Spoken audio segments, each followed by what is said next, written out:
The morning mist clung to the Montana peaks like a shroud when Zara Novak stepped off the military transport at Fort Blackstone. Her weathered duffel bag hit the gravel with a dull thud, and the rifle case in her left hand bore the scratches and dings of a weapon that had seen real action. While other recruits strutted past with gear so new it still had price tags, Zara quietly observed the granite fortress that would either make or break her dreams. Before we jump back in, tell us where you're tuning in from, and if this story touches you, make sure you're subscribed, because tomorrow I've saved something extra special for you. The Rapid Response Marksman Academy represented the pinnacle of tactical shooting excellence. Every law enforcement agency in North America sent their most promising candidates here, hoping they'd return as elite operators capable of neutralizing threats with surgical precision under impossible time constraints. The Academy's reputation was built on one simple principle. In the modern world of active shooters and terrorist threats, speed was everything. A fraction of a second could mean the difference between saving innocent lives and catastrophic failure. Zara had dreamed of this place for 8 years. As an evidence technician with the Denver Police Department, she'd spent countless hours in the basement archives, cataloging crime scene photos and analyzing ballistic reports. But every weekend, she'd drive 3 hours to the remote mountain range where her father had taught her to shoot. Detective Frank Novak had been Denver SWAT's finest marksman before a career-ending knee injury forced him into detective work. His custom-built precision rifle, a masterpiece of old-school craftsmanship, had become Zara's most treasured possession after his death from cancer 2 years prior. Now at 31, she was finally here. Her qualification scores had been unprecedented for a civilian applicant. Perfect marks on every accuracy test, flawless performance under stress simulations, and psychological evaluations that praised her unshakable composure under pressure. Yet as she watched her fellow recruits comparing their electronic scopes and computerized rangefinders, Zara felt the familiar weight of being different. The other candidates moved with the confident swagger of people accustomed to being the best. Most were in their early 20s, fresh from military special forces or elite police tactical units. Their equipment gleamed with the latest technology. Rifles with integrated laser systems, scopes that automatically calculated wind drift and bullet drop, and electronic triggers that could fire multiple rounds with microscopic precision. They spoke in the casual jargon of professionals who'd already proven themselves in high-stakes situations. Zara's father's rifle, by contrast, looked like it belonged in a museum. The wooden stock showed decades of careful maintenance, and the manual scope required the shooter to make every calculation by hand. It was a thinking person's weapon, designed for someone who understood ballistics not through computer algorithms, but through years of studying wind patterns, atmospheric pressure, and the subtle physics of projectile flight. As she approached the registration area, Zara overheard a conversation that made her stomach tighten. Dante Cross, a former Marine sniper whose reputation had preceded him to Fort Blackstone, was holding court with a group of admirers. His rifle was a marvel of modern engineering, carbon fiber stock, electronic scope with real-time atmospheric sensors, and a trigger system that could fire 3 aimed shots in under 2 seconds. "Check out the antique," Dante said, nodding toward Zara's rifle case. His voice carried easily across the formation area, designed to be heard. Somebody's grandmother must have gotten lost on the way to the gun show. The comment drew appreciative chuckles from his audience, and Zara felt heat rise in her cheeks. She'd faced skepticism before, but never in an environment where she wanted so desperately to belong. Captain Elena Reeves, the Academy's lead instructor, called the group to attention.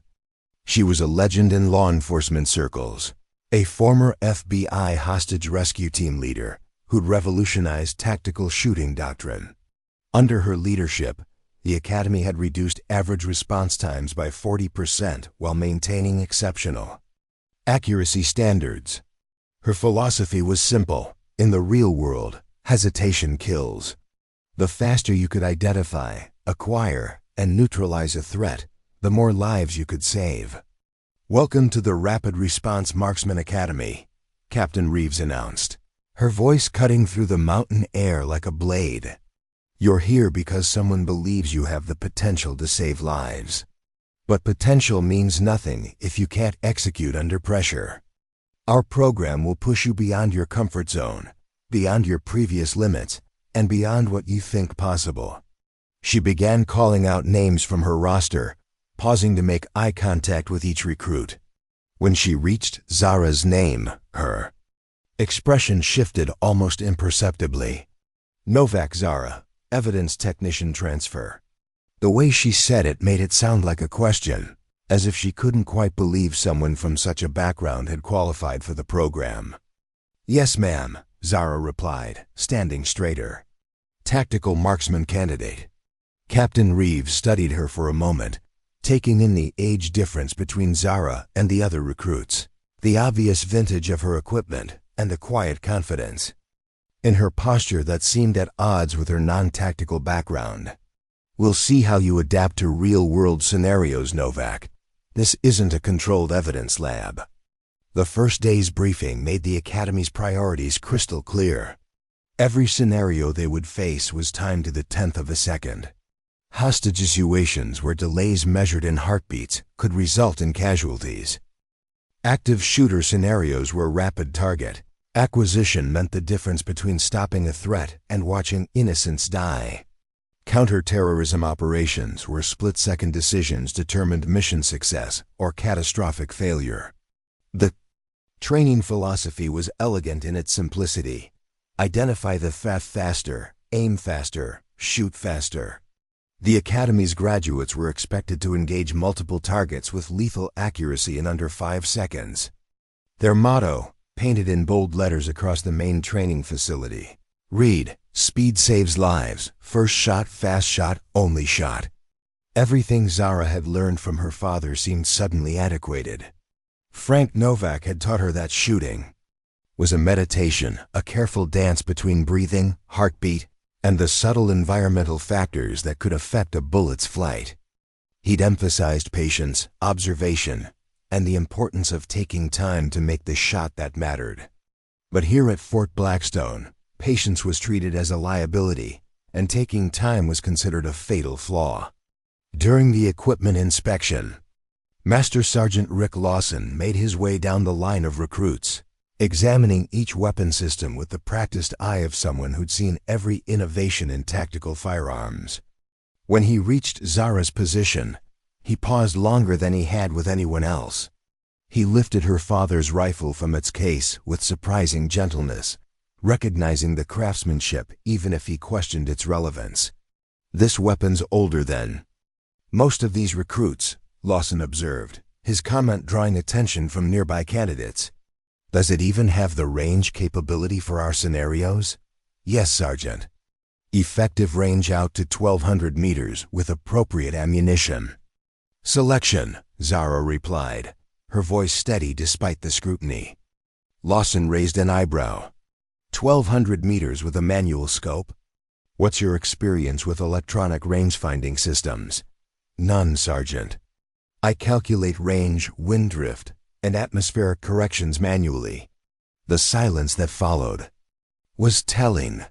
In an age where computers could perform complex ballistic calculations in milliseconds, the idea of doing the math by hand seemed not just outdated but potentially dangerous.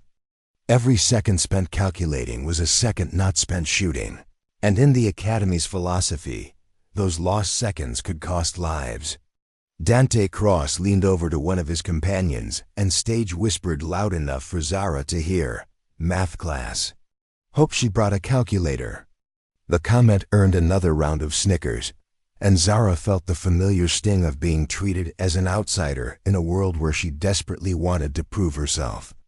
That evening, as Zara unpacked her gear in the barracks, she found herself surrounded by conversations about high-tech equipment and rapid-fire techniques. The other recruits discussed their weapons with the enthusiasm of people describing sports cars, rate of fire, electronic stability systems, automated targeting, assistance. They spoke of engagements as mathematical problems to be solved through superior technology and faster reflexes. Zara pulled out her father's shooting journal, a leather-bound notebook filled with decades of handwritten observations about wind patterns, atmospheric conditions, and the subtle factors that affected long-range accuracy. Every page represented hours of careful study, and every notation was backed by real-world experience. But as she looked around at her fellow recruits and their confident discussions of electronic warfare, she wondered if all that accumulated wisdom was just sentimental baggage in a world that had moved beyond such analog approaches. She had no way of knowing that in just a few weeks, when electronic systems failed and computer calculations proved worthless, that same handwritten knowledge would be the difference between tragedy and triumph. When technology abandoned them and split-second decisions meant everything, the woman they dismissed as too slow would prove that sometimes the oldest wisdom is the most valuable, and that true speed comes not from rushing, but from being so prepared that action becomes instinct. But first, she had to survive being the outsider in a world that measured worth in milliseconds and judged competence by the speed of your trigger finger. Tomorrow would bring her first live-fire evaluation, and Zara knew she'd have only one chance to prove that precision and speed weren't mutually exclusive. They were partners in a dance that required both technical mastery and unshakable confidence. As she cleaned her father's rifle that night, running the familiar routine that had become almost ritualistic, Zara whispered the words Frank Novak had taught her years ago. Slow is smooth, smooth is fast, and fast is deadly when it counts. The Academy might worship speed, but Zara understood something they'd forgotten. True speed came from never having to rush because you were already exactly where you needed to be. The training range stretched across a valley floor like a small city, with pop-up targets, movable barriers, and electronic scoring systems that tracked every shot to the microsecond. Tomorrow, Zara would step onto that range carrying a rifle older than most of her competitors, armed with knowledge written by hand instead of calculated by computer, representing a philosophy that the modern tactical world had left behind. She didn't yet know that sometimes being left behind is exactly what puts you in the right position to see what everyone else is missing. Sometimes the person moving slowest is the only one moving in the right direction. And sometimes, when lives hang in the balance and technology fails, the most old-fashioned approach becomes the most desperately needed solution. The mountain wind whistled through the barracks as Zara settled into her narrow bunk, surrounded by recruits who'd already written her off as a relic from a bygone era. None of them suspected that the quiet woman with the antique rifle and the handwritten notebook was about to challenge everything they thought they knew about speed, precision, and what it really meant to save lives under pressure. In her dreams that night, Zara heard her father's voice one more time. Speed without accuracy is just noise, sweetheart. But accuracy with the right timing, that's music. And when you get the rhythm right, you can make any song you want. She'd spent years learning that rhythm, practicing until calculation became intuition and preparation became instinct. Soon, everyone at Fort Blackstone would hear that music for themselves. They'd learn that the woman they called too slow had simply been moving to a different beat, one that would prove to be exactly the tempo needed when everything depended on getting it right the first time. The electronic clock on the barracks wall ticked toward midnight, marking the end of Zara's first day at the academy that would either validate her father's teachings or prove that the world had truly moved beyond them. But as she drifted off to sleep, her hand instinctively reaching for the rifle case beside her bunk, Zara felt the quiet confidence that came from knowing she was exactly where she belonged, even if nobody else could see it yet. Preparing and narrating this story took us a lot of time, so if you are enjoying it, subscribe to our channel. It means a lot to us. Now back to the story. Tomorrow would bring the first test, And Zara Novak was ready to show them all that sometimes the most powerful thing in the world isn't the person who fires first. It's the person who fires right. The qualification course at Glacier Ridge Training Complex was designed to separate the elite from the merely competent. Dawn broke cold and sharp over the Montana peaks as Zara joined the line of recruits preparing for their first live fire assessment. The course consisted of 12 shooting stations, each presenting a different tactical scenario that might be encountered in real-world law enforcement operations. Station 1 simulated a hostage situation with multiple targets at varying distances. Station 4 replicated an active shooter scenario in a school hallway. Station 8 challenged shooters to engage threats while protecting innocent bystanders in a crowded environment. Each scenario had been carefully designed by Captain Reeves and her team to test not just marksmanship, but decision-making under extreme time pressure. The scoring system was unforgiving in its precision. Electronic sensors tracked every shot from the moment it left the barrel until it struck its target. Computers calculated accuracy to the millimeter and recorded timing to the hundredth of a second. A perfect score required not just hitting every target in the kill zone, but doing so within the prescribed time limits that reflected real-world operational requirements. As Zara approached the starting line, she could feel the weight of expectation from her fellow recruits. Dante Cross had completed his run 30 minutes earlier, setting a new course record with an average engagement time of 1.2 seconds per target. His electronic systems had performed flawlessly, automatically calculating range and environmental factors, while his rapid-fire capability allowed him to engage multiple threats with machine-like efficiency. Master Sergeant Lawson handed Zara her score sheet and safety briefing. "Novak, you'll have 90 seconds maximum per station. That's not a goal, that's a hard limit. In the real world, hostages die when operators take too long to make decisions. Every second you hesitate is a second the bad guys have to hurt innocent people." Zara nodded, checking her father's rifle one final time. The familiar weight of the wooden stock felt reassuring in her hands, and she could almost hear Frank Novak's voice reminding her to trust her training and let her preparation guide her actions. The manual scope required her to make every adjustment, by hand calculating wind drift, elevation changes, and atmospheric pressure through the mathematical formulas she'd memorized years ago. The first station bell chimed, and Zara moved into position. Through her scope, she could see 3 targets representing armed hostage-takers, positioned at ranges of 150, 200, and 275 meters. Between them stood innocent hostage figures that would trigger automatic course failure if struck. The scenario required precise shot placement to neutralize the threats without endangering the civilians. Zara's breathing slowed to match her heartbeat as she began her calculations. Wind speed at approximately 8 miles per hour from the northwest, temperature 42 degrees Fahrenheit, barometric pressure indicating stable atmospheric conditions. Her father had taught her to read these environmental factors like a language, understanding how each variable would affect her bullet's flight path.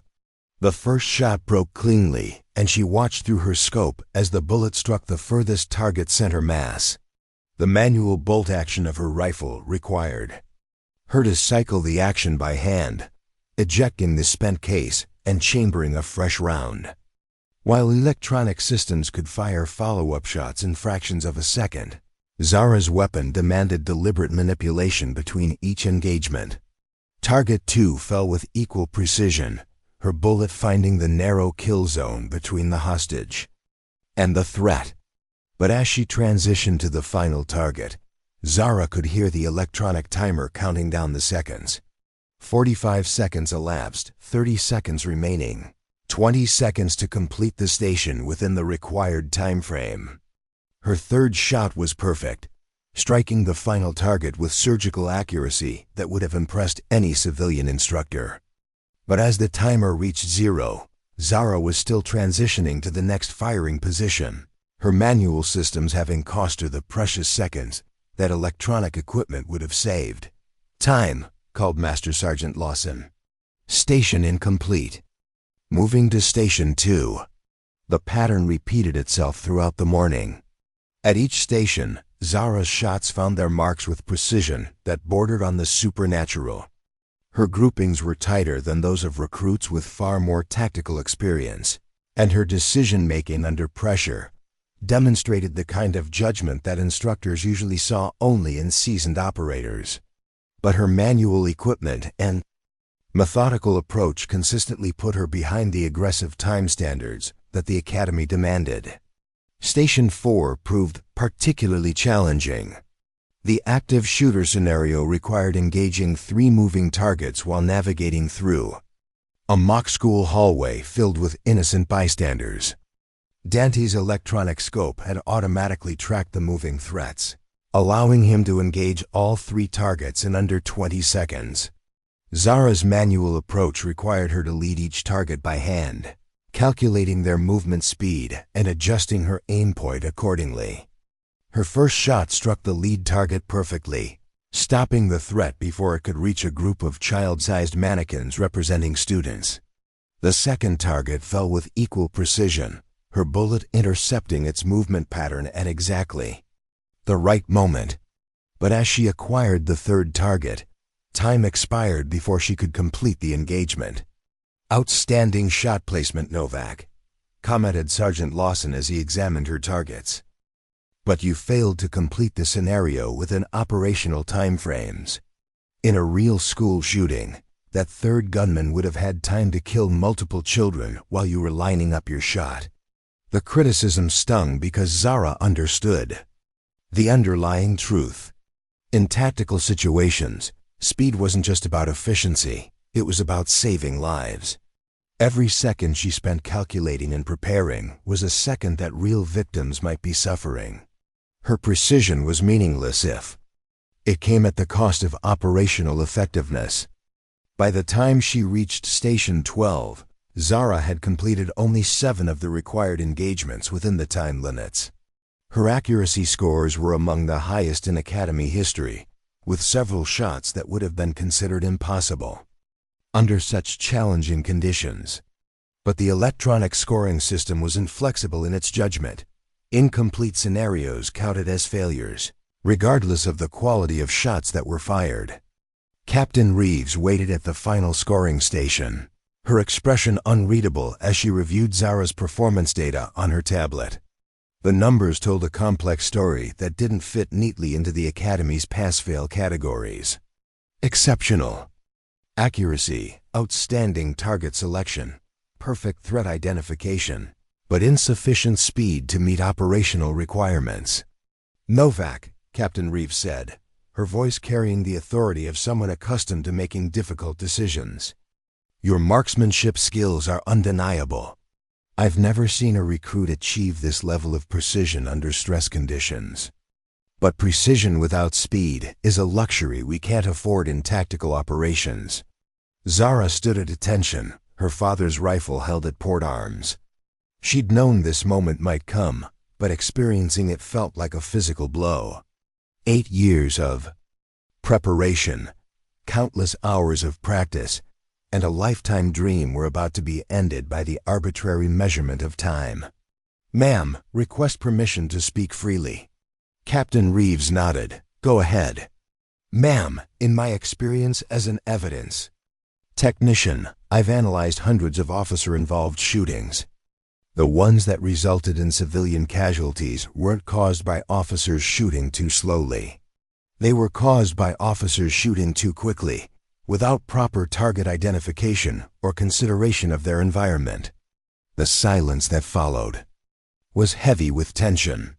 Several instructors had gathered to observe the conversation, and Zara could sense their disapproval of her challenge to established doctrine. Captain Reeves studied her for a long moment, clearly weighing her response. "That may be true in some cases, Novak, but this academy trains operators for situations where hesitation kills. We can't afford to graduate marksmen who might freeze up when rapid action is required." She paused, consulting her tablet again. Your scores indicate exceptional potential, but your inability to meet time standards represents a fundamental incompatibility with our mission requirements. The official notification arrived that evening, delivered to Zara's bunk by a stone-faced administrative clerk. The language was clinical and bureaucratic, but the message was clear. She was being transferred to the Academy's Equipment Maintenance Division, effective immediately. No retrial, no opportunity to address the time deficiencies, just a cold administrative dismissal that treated her years of preparation as irrelevant data. Zara sat on her bunk, staring at the transfer orders while the sounds of celebration echoed from the barracks around her. Dante Cross and his supporters were toasting his record-breaking performance, confident in their validation by the Academy's demanding standards. Their laughter carried easily through the thin walls, a constant reminder of her failure to adapt to the modern requirements of tactical operations. "Hey, don't look so devastated," Dante said, appearing at her bunk with a mock sympathetic expression. "Maybe you can keep our equipment working properly. Make sure you don't damage my scope when you're cleaning it. That thing's worth more than your car." His companions laughed appreciatively at the joke, treating Zara's demotion as entertainment rather than the personal tragedy it represented. She folded the transfer orders carefully and placed them in her father's shooting journal, between pages of wind calculations and ballistic data that suddenly seemed as obsolete as the rifle they supported. "At least now you'll be doing something useful," one of Dante's friends added. "Leave the real shooting to people who can actually perform under pressure."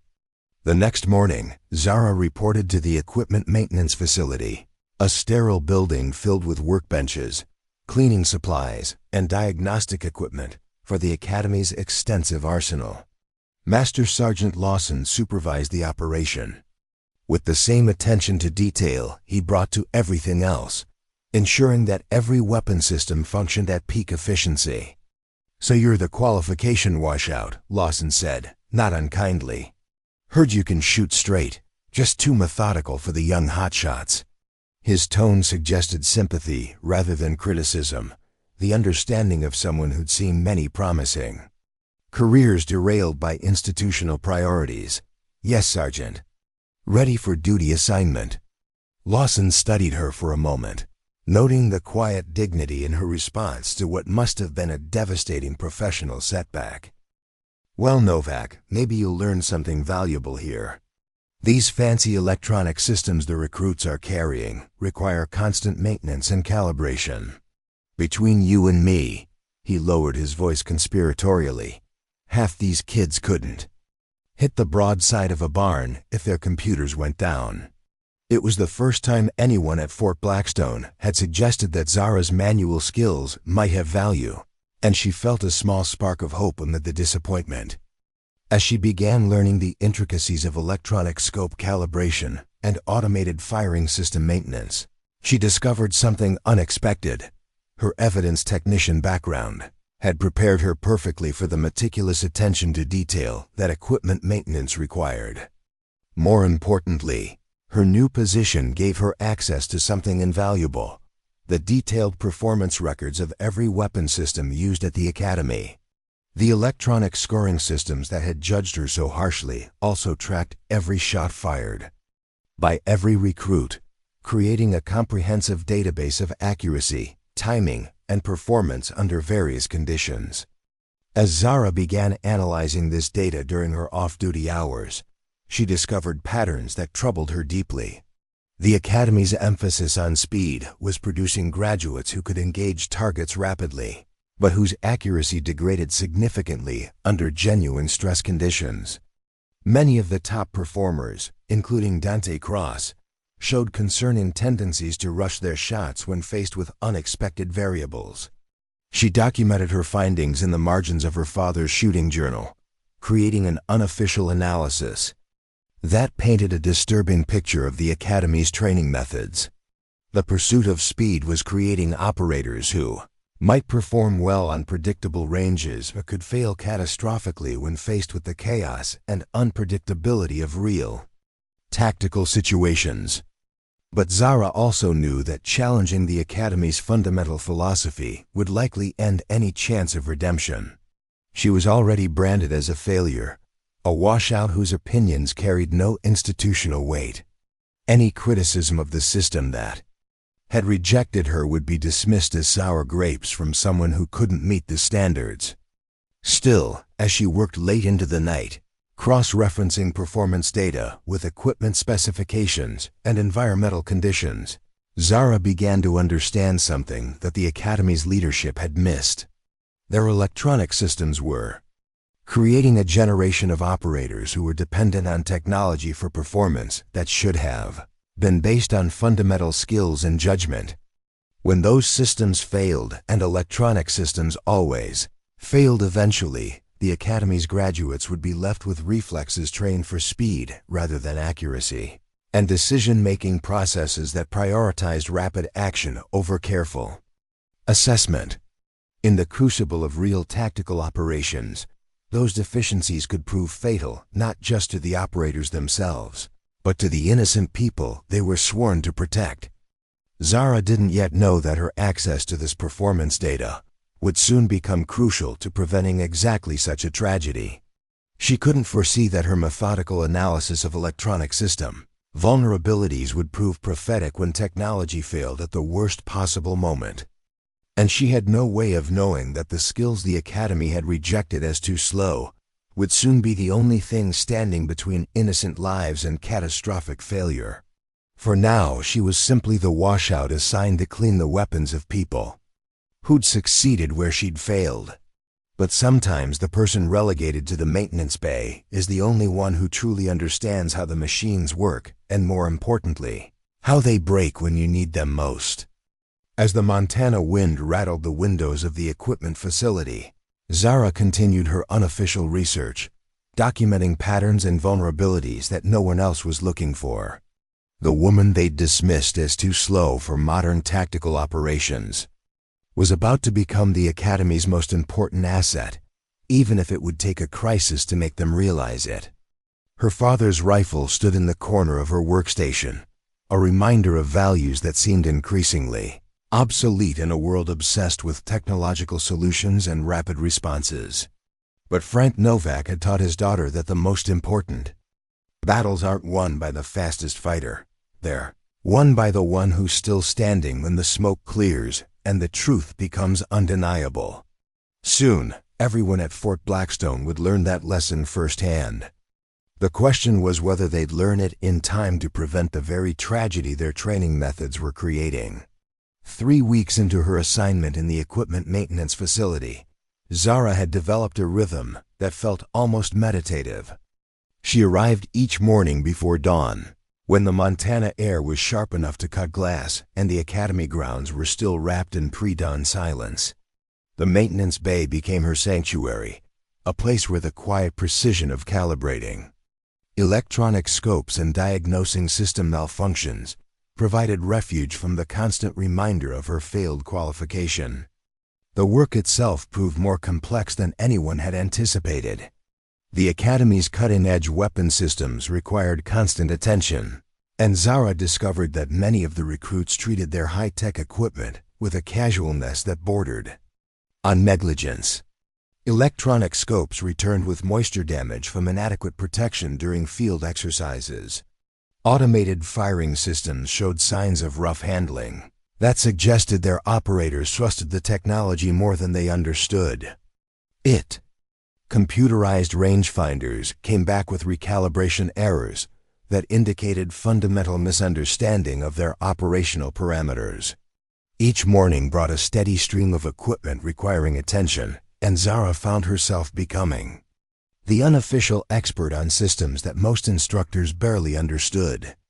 Her evidence technician background had taught her to approach complex problems methodically, breaking down intricate mechanisms into understandable components.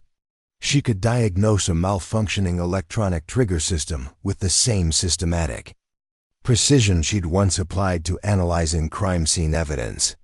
Master Sergeant Lawson had initially assigned her routine cleaning duties, expecting little more than basic maintenance from the washout recruit. But within days, he'd recognized her unusual aptitude for the technical aspects of weapon system management.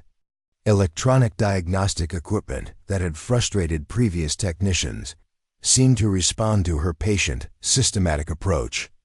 "Novak," Lawson said one morning, watching her delicately adjust the internal components of a computerized scope that had been considered beyond repair. "Where'd you learn to work with electronics like that?"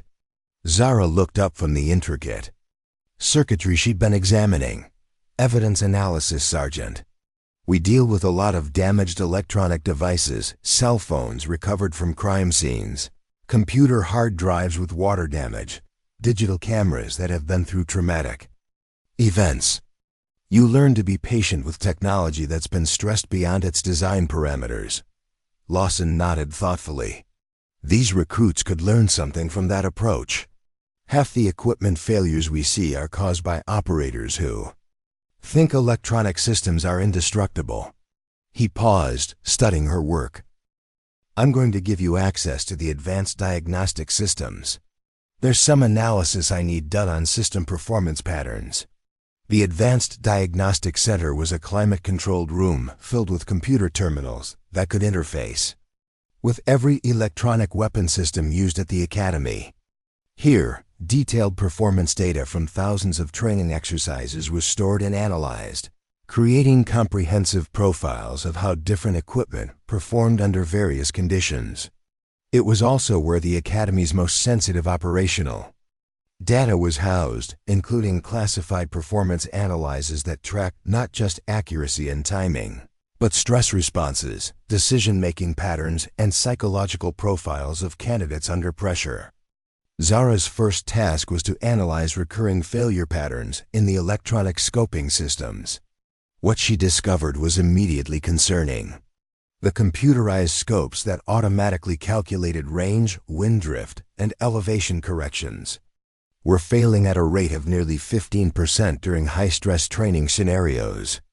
More troubling, when these systems failed, operators using them performed significantly worse than baseline manual calculations would have predicted. The data suggested that recruits had become so dependent on automated assistance that they'd never developed the fundamental skills necessary to function when technology failed.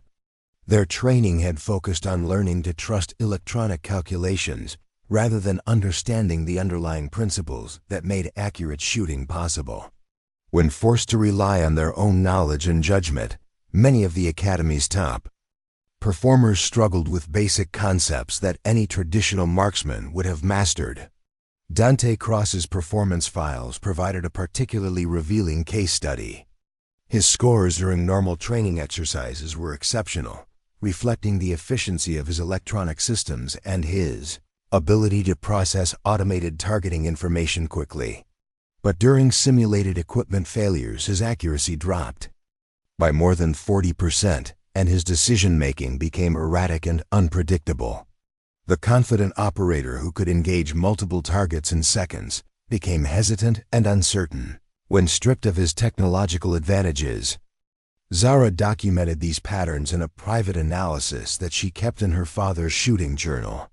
The evidence was mounting that the Academy's emphasis on high-tech solutions was creating a generation of operators who were technologically enhanced but fundamentally unprepared for situations where human judgment and manual skills became critical. Her concerns deepened when she gained access to historical performance data from Academy graduates who'd gone on to real-world deployments. The pattern was disturbing and consistent. Operators who'd excelled in the controlled environment of Fort Blackstone were struggling when faced with the unpredictable chaos of actual tactical situations. Several had been involved in incidents where electronic system failures had contributed to poor decision-making under pressure. One case file particularly haunted her. A graduate who'd set Academy records for rapid target engagement had been involved in a hostage situation where his electronic scope malfunctioned during the critical moment. His attempt to compensate with manual calculations had resulted in a missed shot that allowed the hostage taker to escape and ultimately led to civilian casualties. The after-action report noted that his dependence on automated systems had left him unprepared for the kind of precision shooting that the situation demanded. As Zara compiled her unofficial analysis, she began to understand that she wasn't just documenting equipment failures, she was uncovering a fundamental flaw in the Academy's training philosophy. The pursuit of speed and technological efficiency was creating operators who could perform brilliantly under ideal conditions, but who lacked the adaptability and fundamental skills necessary for real-world success.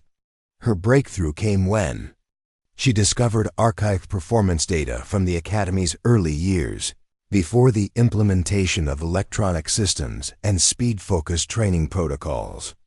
The historical records showed that graduates from that era had demonstrated remarkable consistency in real-world operations, with success rates that far exceeded those of current graduates, despite using simpler equipment and longer engagement times.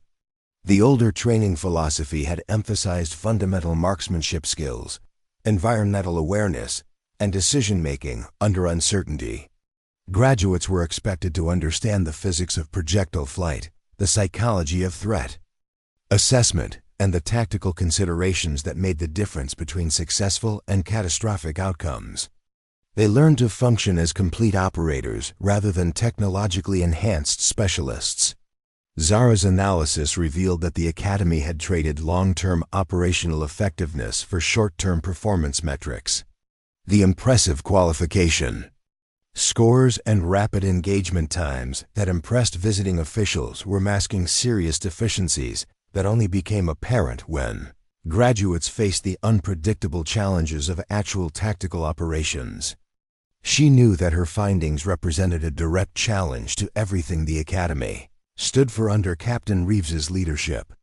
The speed-focused training methods weren't just Captain Reeves's personal preference, they were the foundation of her reputation and the basis for the Academy's current funding and institutional support. Challenging those methods would be seen as questioning the judgment of leadership and the validity of the institution's core mission. But Zara also understood that staying silent meant accepting responsibility for future tragedies that her analysis suggested were inevitable. The patterns she'd identified weren't theoretical problems, they were predictive indicators of real-world failures that would cost lives if not addressed. Her dilemma was complicated by her position as a failed recruit whose opinions carried no institutional weight. Any criticism she offered would be easily dismissed as the complaints of someone who couldn't meet the Academy's standards. Her technical expertise might be valued in the maintenance bay, but her tactical insights would be seen as presumptuous and irrelevant. The decision was made for her when Master Sergeant Lawson discovered her analysis during a routine review of the Diagnostic Center's usage logs. He'd noticed that Zara was accessing historical databases and performance archives outside her assigned maintenance duties, and his investigation revealed the comprehensive report she'd been compiling. "Novak," Lawson said, his voice carefully neutral as he approached her workstation. "I need to see what you've been working on during your off-duty research." Zara's heart pounded as she realized her unauthorized analysis had been discovered. She handed over her father's shooting journal, knowing that the detailed documentation inside could be seen as evidence of insubordination or worse. Lawson spent 20 minutes reading through her findings, his expression growing increasingly serious as he absorbed the implications of her data. "This is comprehensive work," he said finally. "Professional-level analysis with solid methodology and disturbing conclusions." He paused, studying her. "What were you planning to do with this information?" "I don't know, Sergeant. I've been trying to decide whether speaking up is worth the risk of being seen as a disgruntled washout criticizing the system that rejected her." Lawson nodded slowly. "That's exactly how it would be perceived. Captain Reeves built her career on these training methods, and challenging them would be seen as a direct attack on her competence." He closed the journal and handed it back to her. "But you're not wrong about the patterns you've identified. I've been seeing similar trends." in equipment failures and graduate performance reports. The conversation that followed changed everything. Lawson revealed that several instructors had been quietly expressing concerns about the Academy's direction, but none had been willing to risk their careers by formally challenging established doctrine. The emphasis on speed and technology was producing impressive statistics for visiting officials, but experienced instructors were noticing subtle signs that suggested deeper problems. "The question," Lawson said, "is whether you're prepared to take this analysis to someone who can act on it." Colonel Stone has been asking questions about graduate performance and real-world deployments. He might be receptive to a well-documented analysis that explains the patterns he's been seeing. Zara understood the risks involved. Colonel Marcus Stone was the base commander, a career officer whose reputation depended on the Academy's continued success and positive evaluation by Pentagon officials. Approaching him with criticism of the institution's core methods could be seen as insubordination that would end her military career permanently. But she also understood that her analysis represented something more than academic criticism. The data she'd compiled suggested that the Academy was systematically producing operators who were unprepared for the challenges they'd face in real tactical situations. The technological dependence and speed-focused training that looked impressive during evaluations were creating vulnerabilities that could prove fatal when lives depended on human judgment and fundamental skills. The decision became easier when Zara received an encrypted message from a former Academy graduate serving with a federal task force. The message was brief, but chilling. An operator trained at Fort Blackstone had been involved in a catastrophic failure during a counter-terrorism operation. Electronic system malfunctions had left him unable to adapt to changing conditions, and his inability to function without technological assistance had contributed to operational failure and civilian casualties. The incident was being investigated quietly to avoid negative publicity for the Academy, but the task force commander wanted to understand whether similar failures might be expected from other recent graduates. The message included a request for any analysis of training methods that might explain the operator's inability to adapt when his electronic systems failed. Zara realized that her unauthorized research had become more than academic exercise. It was operational intelligence that could prevent future tragedies. The patterns she'd identified weren't just statistical anomalies. They were predictive indicators of real-world failures that were already occurring in classified operations around the world. That evening, she made the decision that would change everything. She would approach Colonel Stone directly, presenting her analysis as operational intelligence rather than criticism of Academy policy. The data spoke for itself, and the implications were too serious to be dismissed based on her status as a failed recruit. But she also knew that challenging the Academy's fundamental philosophy would make her enemies among people who'd built their careers on the methods she was questioning. The woman they'd already dismissed as too slow for modern tactical operations was about to become the center of a controversy that would determine whether the institution continued producing technologically dependent operators or returned to training complete professionals capable of adapting to any situation. The stakes were higher than just her personal vindication. The analysis she'd compiled suggested that every day the Academy continued its current training methods, it was producing graduates who might fail when lives depended on their skills. The question was whether institutional pride and career preservation would prove more important than the safety of operators and the civilians they were sworn to protect. As Zara prepared her formal presentation for Colonel Stone, she felt the weight of responsibility that came with possessing information that could save lives or end careers depending on how it was received. The quiet woman in the maintenance bay was about to step into the spotlight, armed with data that could transform the Academy or destroy her remaining chances of military service. Her father's rifle stood in the corner of her workstation, a reminder that sometimes the most important battles aren't won with the newest technology or the fastest reflexes, Sometimes they're won by the person who takes the time to understand what's really happening and has the courage to speak the truth regardless of the personal cost. Tomorrow, Zara would find out whether truth and data were more powerful than institutional momentum and career preservation. The academy that had rejected her as too slow was about to discover that some things can't be rushed, especially not the kind of analysis that reveals uncomfortable truths about fundamental assumptions. The call came at 0530 hours on a Tuesday morning that would change everything at Fort Blackstone. Zara was already in the equipment bay, running diagnostics on a batch of electronic scopes that had malfunctioned during the previous day's training. When Master Sergeant Lawson burst through the door with an urgency she'd never seen from him before, "Novak, drop everything. Colonel Stone wants to see you in his office immediately, and you need to bring all your performance analysis data."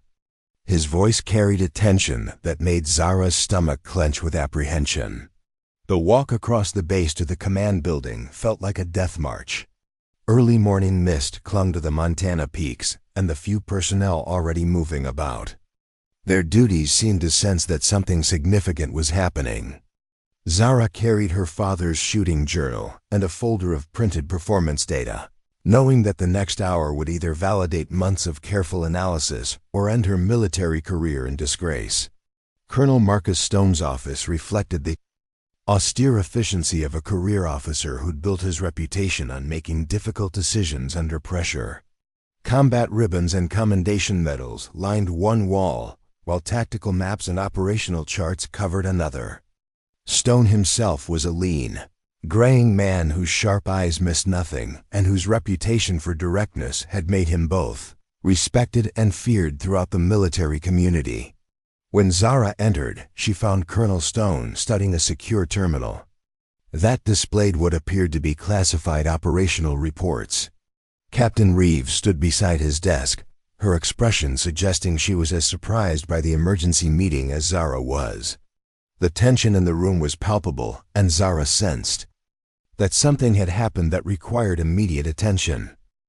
"Specialist Novak," Colonel Stone began bluntly, "I've reviewed your maintenance logs, and Sergeant Lawson informed me that you've been conducting unsanctioned analysis on Academy performance data. Under normal circumstances, that would warrant disciplinary action. But the situation has changed dramatically, and I need to know exactly what you've uncovered." He turned his screen toward her, revealing a classified operational report of the highest security level. Zara was cleared to view it, but the contents chilled her to the core.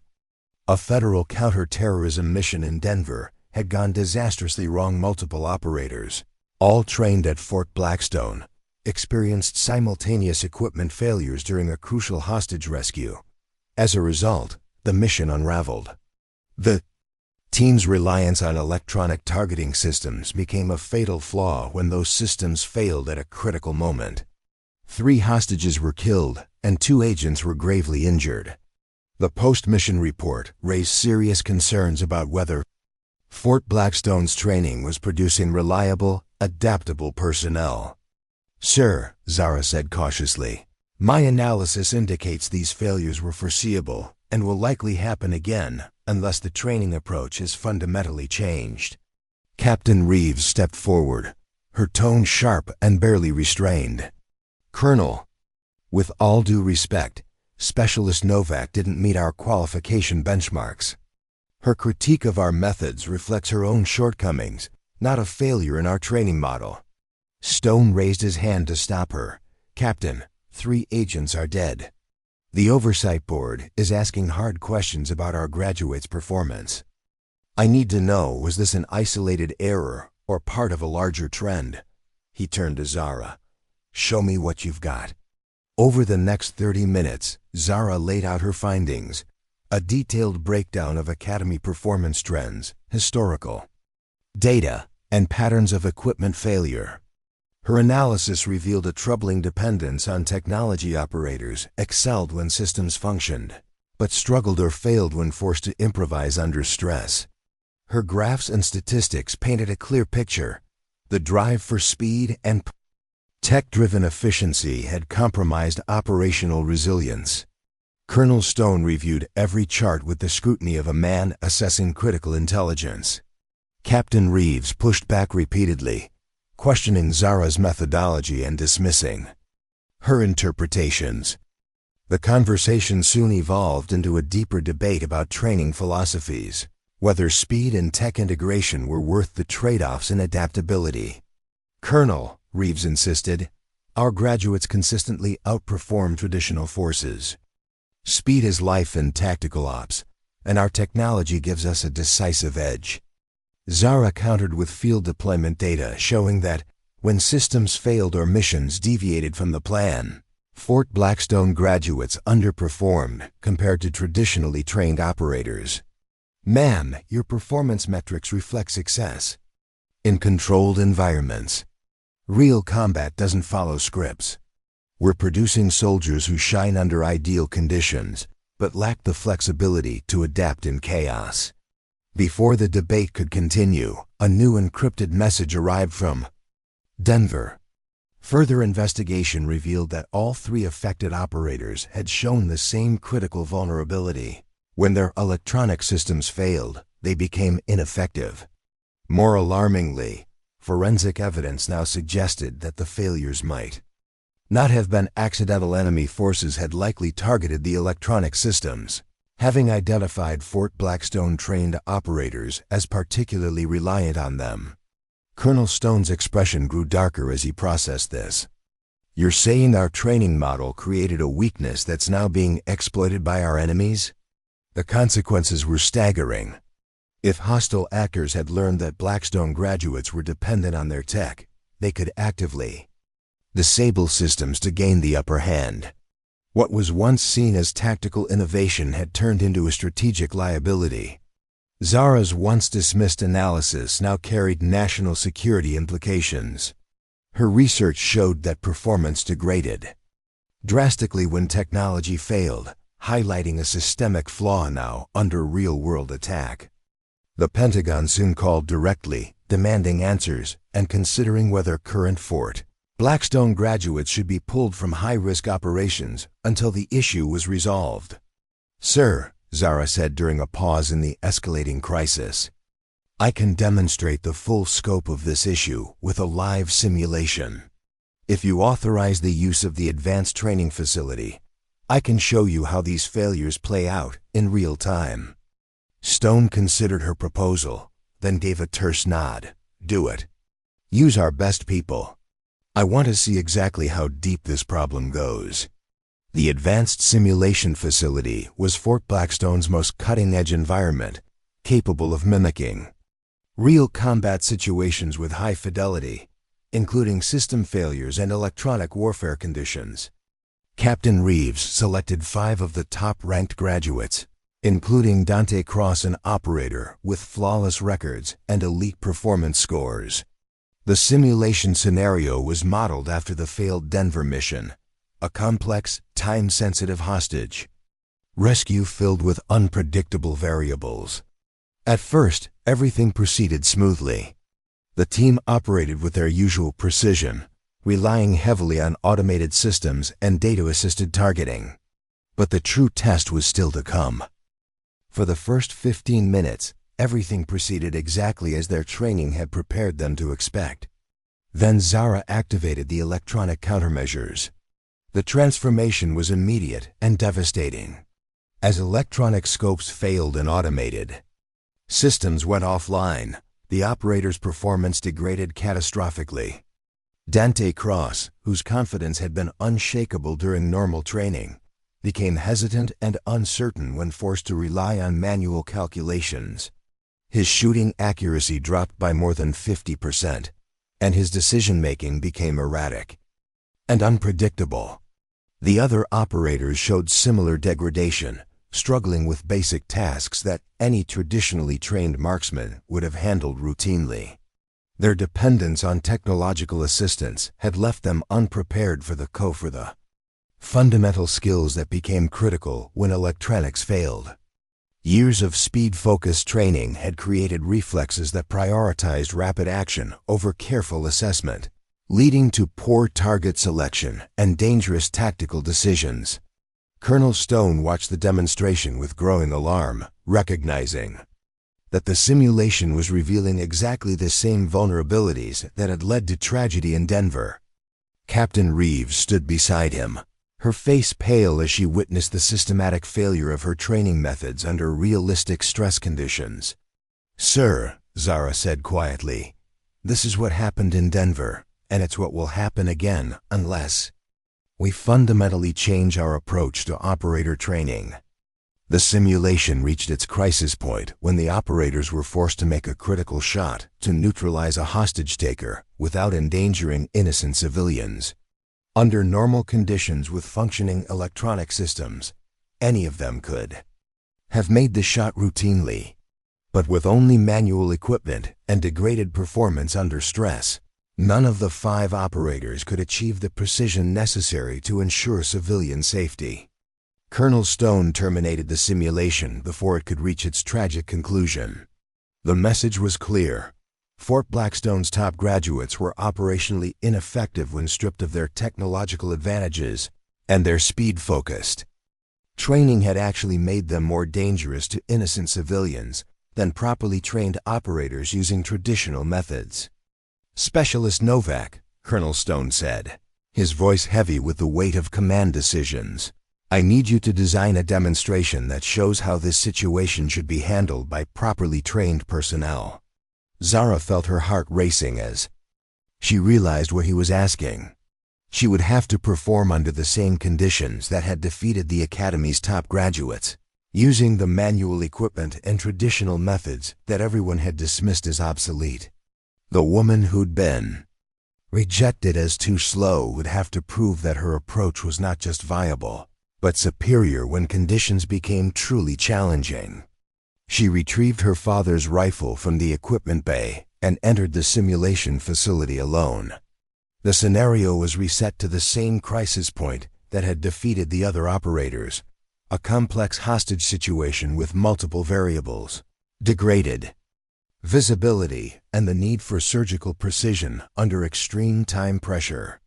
But this time, there were no electronic systems to fail. Zara relied on the manual calculations she'd practiced for years, reading environmental conditions through techniques her father had taught her decades earlier.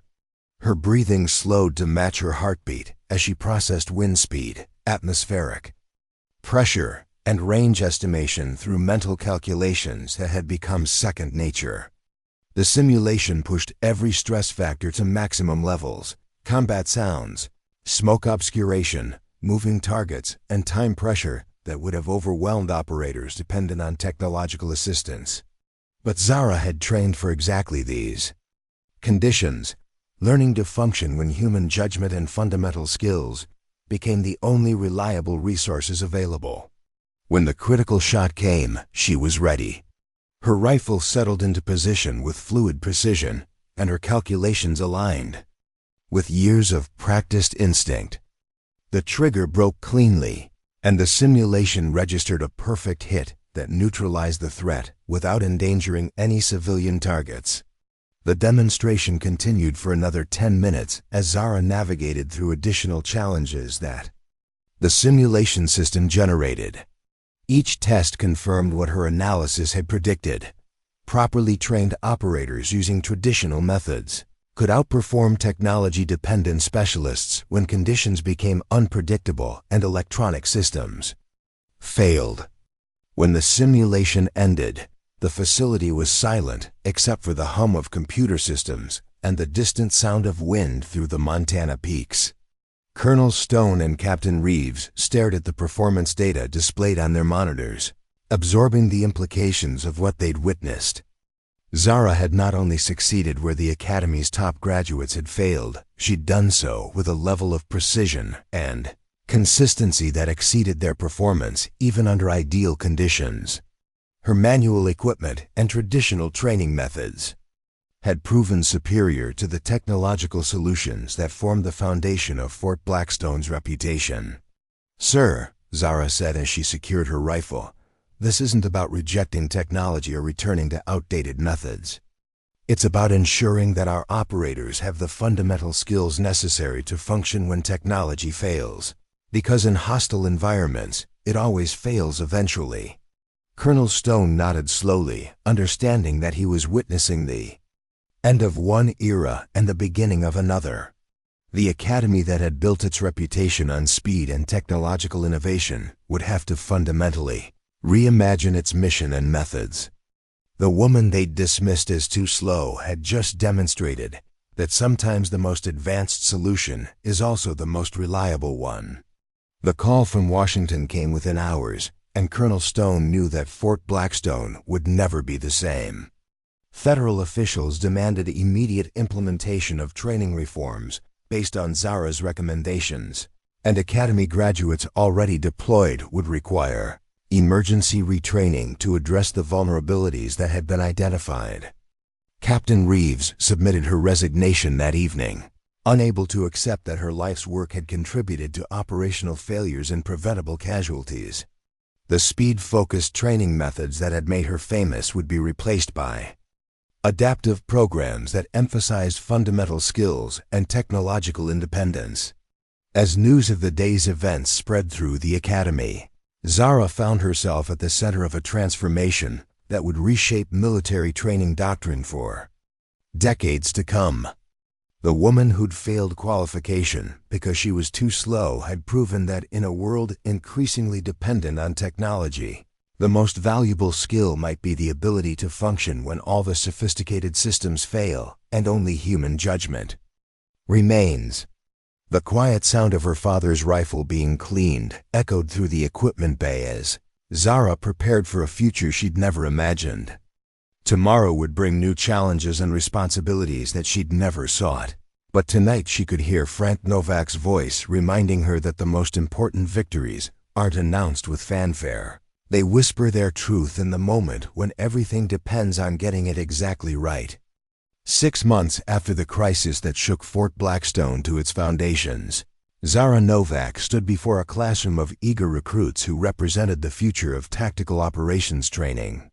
The Montana sunrise painted the peaks in shades of gold and crimson as she prepared to deliver the opening lecture of the Academy's revolutionary new curriculum.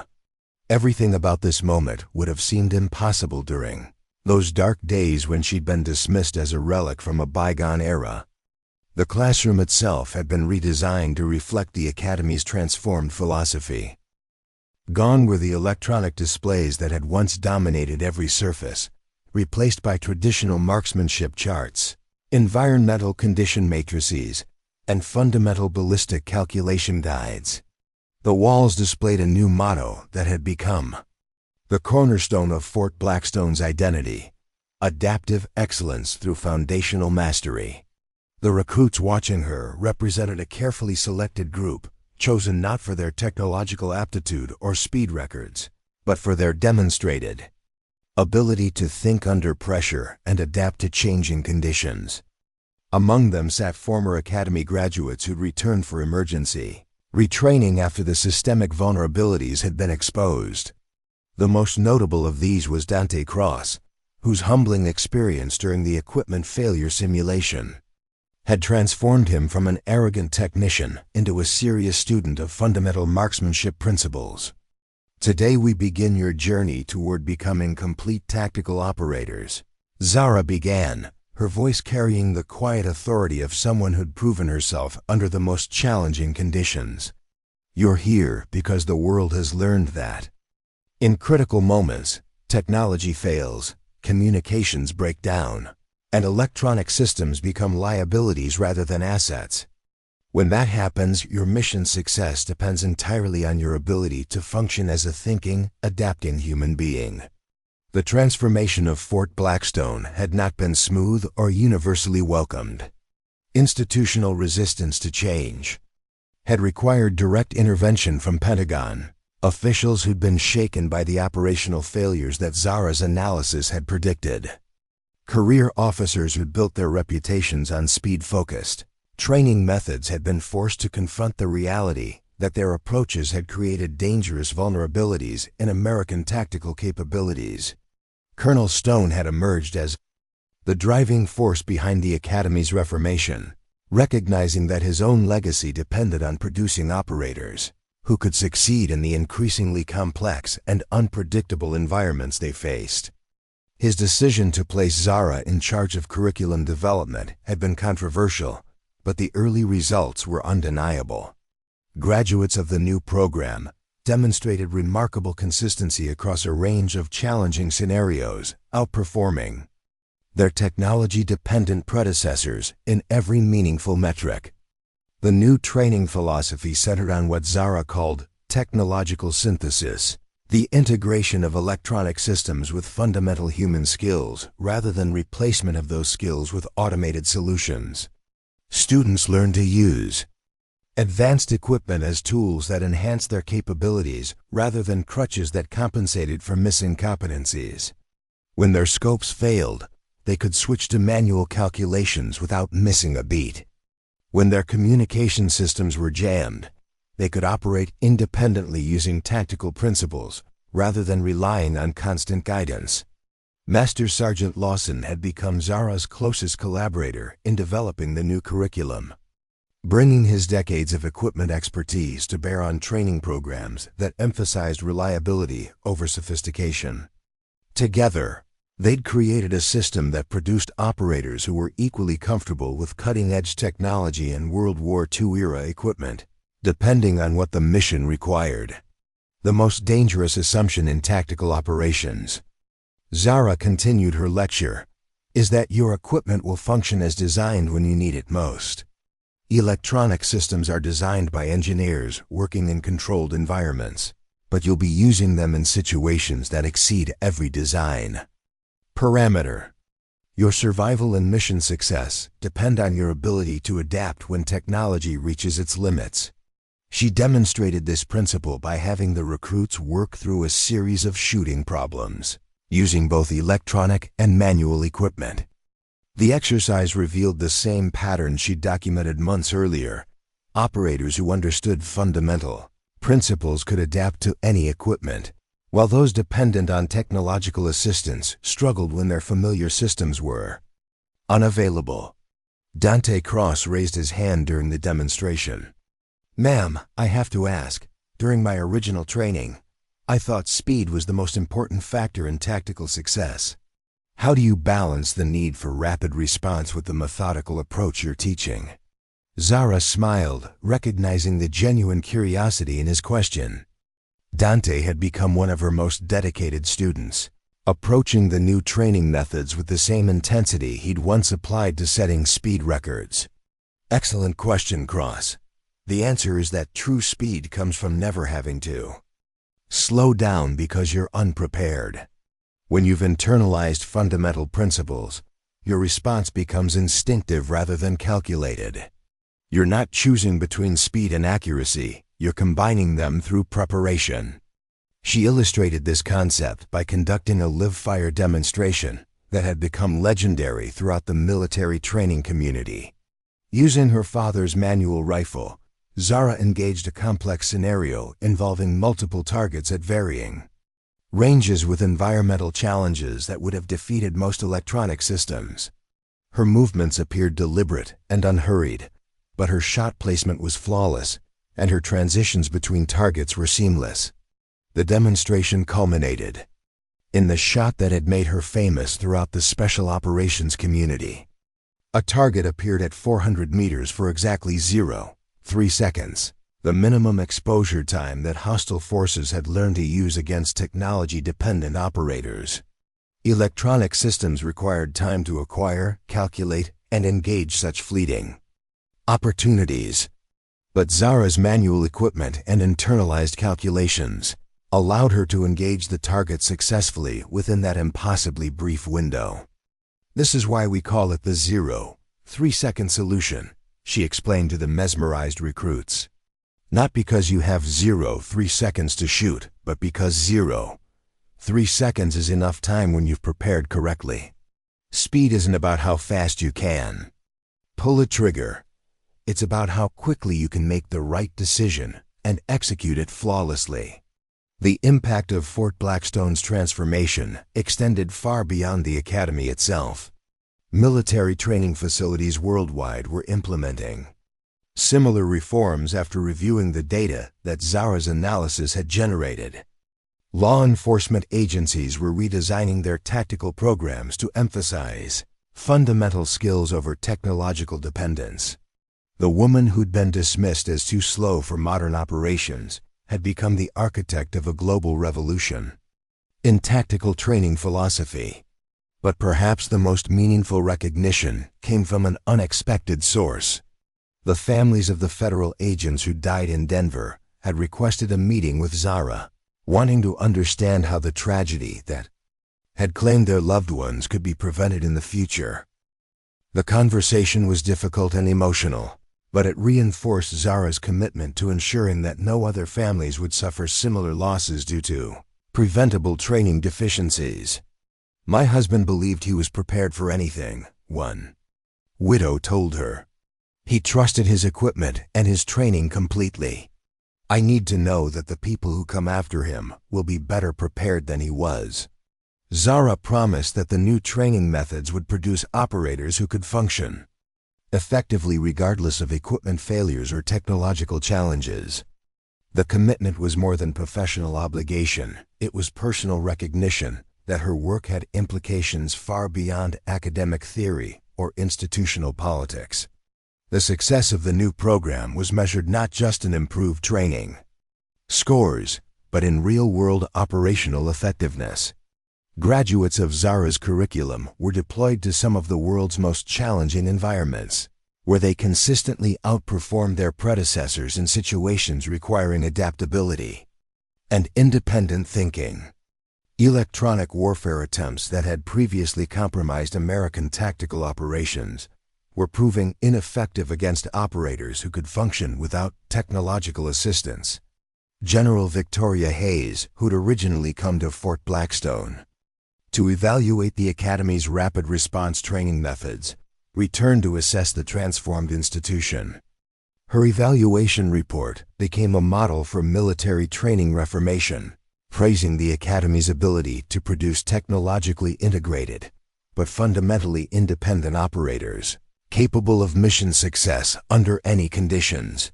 Specialist Novak, General Hayes said during her final briefing, "Your work here represents more than training innovation. You've demonstrated that institutional humility and willingness to challenge fundamental assumptions are essential for maintaining operational effectiveness in an evolving threat environment." The recognition was gratifying, but Zara remained focused on the continuous improvement of training methods rather than personal accolades. She'd established a research program that monitored graduate performance in operational environments, using real-world data to refine and enhance the curriculum. The woman who'd once been relegated to equipment maintenance had become the Academy's chief scientist of human performance under extreme conditions. On quiet evenings when the training ranges were empty and the Montana peak stood silhouetted against star-filled skies, Zara would sometimes return to the spot where her qualification dreams had been shattered. The same wind flags that had once marked her failure now flew over ranges where recruits learned to read environmental conditions by hand.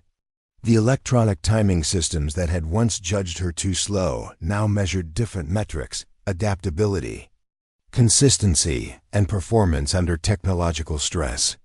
Her father's rifle had found a place of honor in the Academy's heritage display, representing the enduring value of fundamental skills in an age of technological sophistication. But more importantly, the principles Frank Novak had taught his daughter were now being passed on to a new generation of operators who would carry those lessons into conflicts that hadn't yet been imagined.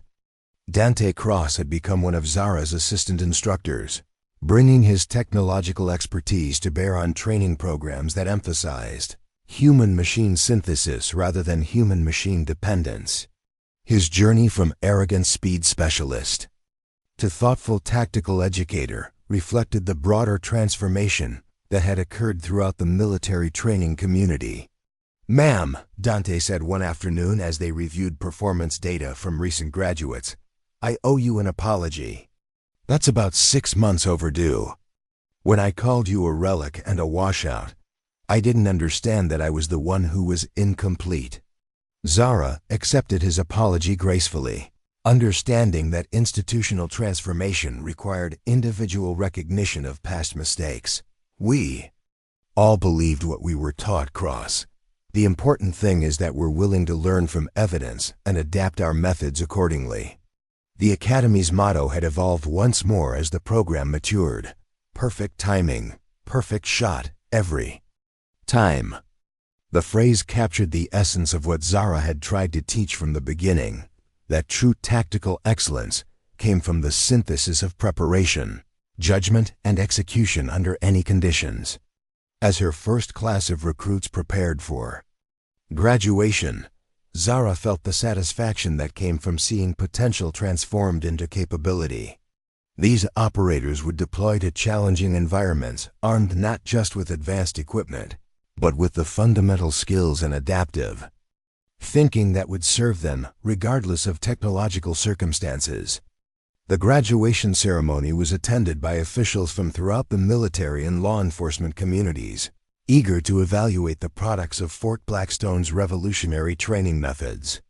But for Zara, the most meaningful moment came when she watched her graduates demonstrate their capabilities in scenarios that would have defeated the technology-dependent operators of previous years.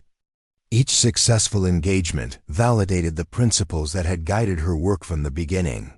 Speed without foundation was meaningless noise, but precision backed by preparation was a symphony that could be played under any conditions.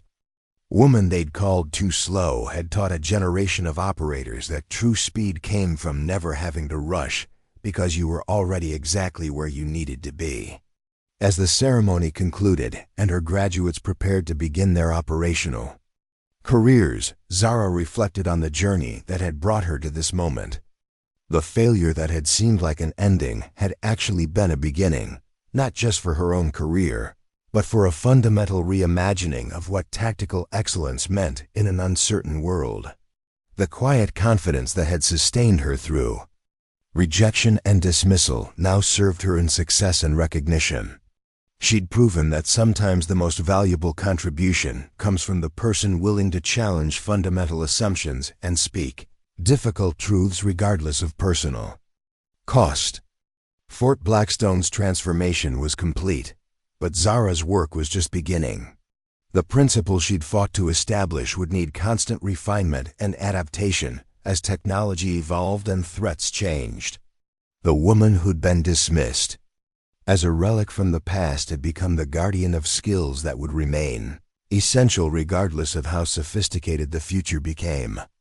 As the Montana wind carried the sound of successful training exercises across the valley, Zara smiled with the knowledge that her father's lessons were living on in a new generation of operators. Frank Novak's belief that precision and patience were the foundations of true tactical excellence had been validated in ways he could never have imagined.